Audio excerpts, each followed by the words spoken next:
Sugar's toxic damage to the health.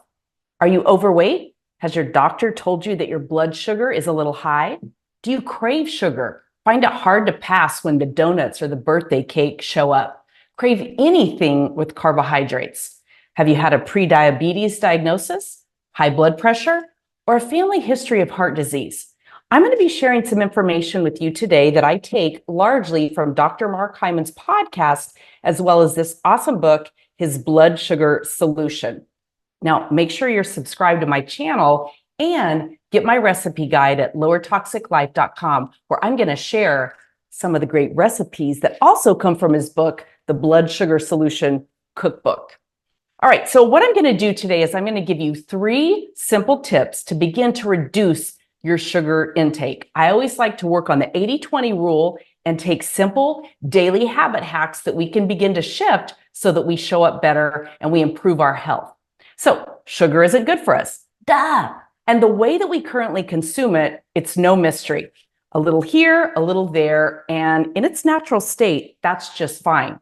But today, it's hidden in just about every food that we eat, and certainly 90% of what's shown to you and marketed to us in the modern grocery store. About 90% contains some form of sugar.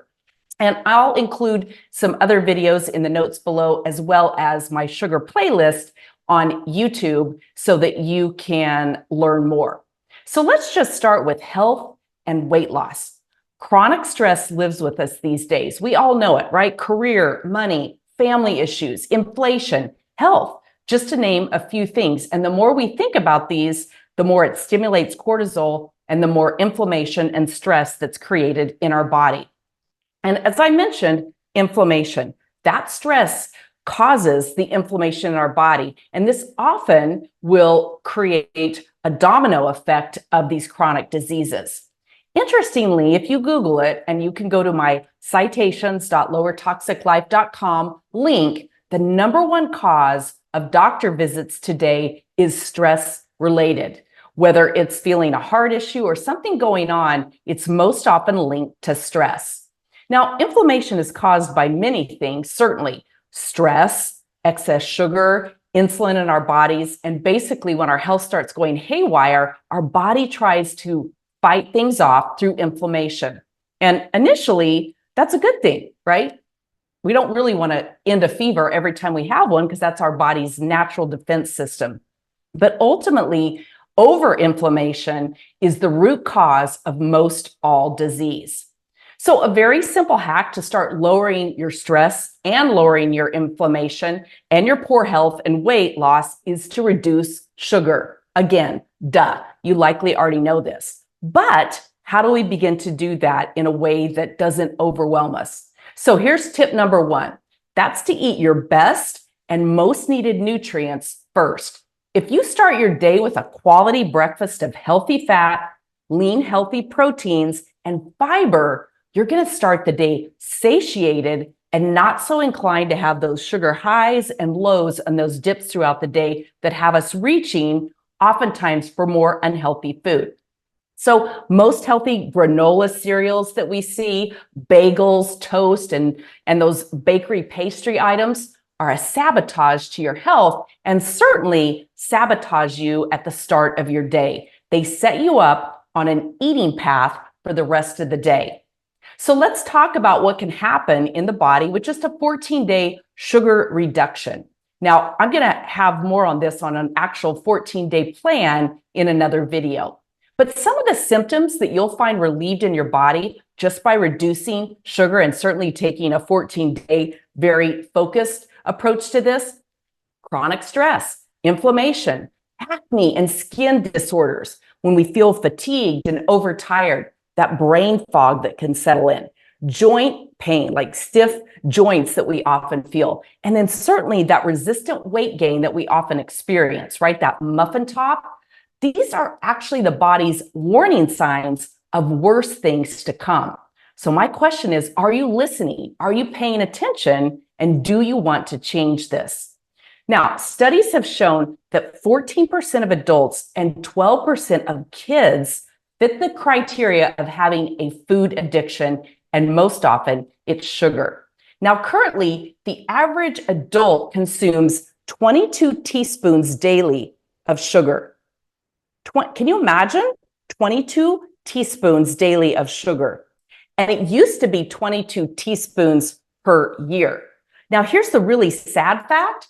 It's even worse for kids at 34 teaspoons daily. So this is what we're doing to our children. Scary. And what does this sugar do? Well, it spikes insulin, it stores weight, it affects focus, it creates that brain fog and affects our brain acuity and our mental health all the way around. It brings on those mood swings, those feelings of anxiety, and it leads to chronic disease, with the most common being type 2 diabetes. So when we clean up the excess sugar and those refined carbs, our brain works better, our skin clears up, our hormones begin to balance out, our sleep improves, and inflammation begins to resolve. Now, again, according to Dr. Mark Hyman, most of these issues, these chronic symptoms and potentially chronic disease symptoms, most of these can be completely reversed in simple 14 days. Make sure you're subscribed to the channel so that you get that video when it launches. All right, tip number 2, just reduce your sugar intake by simply paying attention. And here's some ways that you can pay attention to reduce that. Salad dressings and sauces, ketchup, breads and bakery products, tortillas, crackers, and most drinks out there, from sweetened teas to fancy cocktails, wine, and those blended coffee drinks. Now, imagine this. A medium coffee drink, a medium blended fancy coffee drink, has about 50 grams of added sugar, or 14 teaspoons. This is 22. This is 34, okay? Just somewhere in between there, cutting it in half in one medium sugary blended coffee drink. Yogurt, that favorite yogurt that you love that you think is so healthy, 16 grams of added sugar. Do you know that that's more per ounce than Coca-Cola? Scary, I know. Now, speaking of Coke, soda drinkers have a much higher risk of depression. 37,000 people, when they did a study, 31% of them had an increased risk of obesity. They noted higher levels of depression and anxiety. And most of them were at about 2 cups per day of soda. 2 cups per day of soda is 45 grams of sugar, 11 teaspoons or more. So when you overconsume sugar, you have a 30% higher risk of feeling those depressive thoughts. So how do you reset it? Pay attention. Look at your own eating habits. Today, 65% of calories and 92% of added sugar comes from ultra-processed foods. Now, in the link, I will have my video about ultra-processed foods and how you can pay attention to that. 60% of American calories come from ultra-processed foods.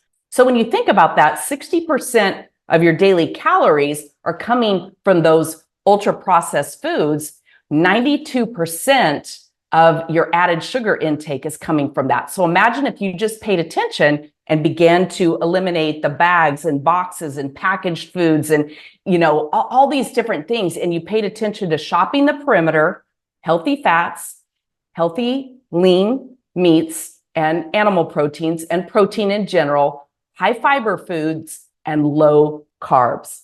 Cut out a bunch of the grains if you want to. And really, again, those boxed, prepackaged foods, when you turn that over and you read the label, you'll see exactly what I mean. Now, we're taught today with the SAD, or Standard American Diet, that 6 servings of grains is what we're supposed to do. And yet 74% of US adults exceed this. Again, crackers, pretzels, chips, cookies, bread, pasta, muffins, bagels, cereal. It all begins to add up. And then, do your kids eat school lunch? The USDA says 69% of lunches and 92% of breakfasts exceed the limit set by the dietary guidelines. So why do we approve this? This is all funded by the government. That's kind of scary. What are they doing to our children? And it's not even that people are trying to do harm. It's just that you've got too many fingers in too many pies. You've got too much follow the money that's creating conflict. You've got the highest number of lobbyists with big food, big pharma, big oil, and you know, all of these things. The sugar companies, Coca-Cola, how much money do they spend lobbying our Congress people and senators? And of course, that funds a large part of their campaign. And that's a whole nother topic. All right, so that leads me to tip number 3, which is don't eat your carbs alone. Cloak your carbs with healthy protein, fat, and fiber. Again, I call this cloaking your sugar and carbs. And what does that mean? If you're going to indulge in sugar and you know it, eat a healthy fat first. Just a handful of nuts, 4 olives, a half an avocado. Heck, just down a teaspoon of MCT oil. And that is going to allow your body and your digestive system to prepare. Here's the thing. Food is information in your body, and any food that we ingest speaks to all of the systems in your body. That's what tells it how much of insulin to release, where to store things, all the rest of that. So always remember, food is information. When you choose to put a food in your mouth, ask yourself, what am I informing my body of through this food choice? Speaking of healthy fats and fiber, make sure you watch this next video on my perfect solution to adequate fiber, because most of us don't get enough fiber, healthy fats, and a fabulous breakfast alternative that's going to help regulate your hormones as well.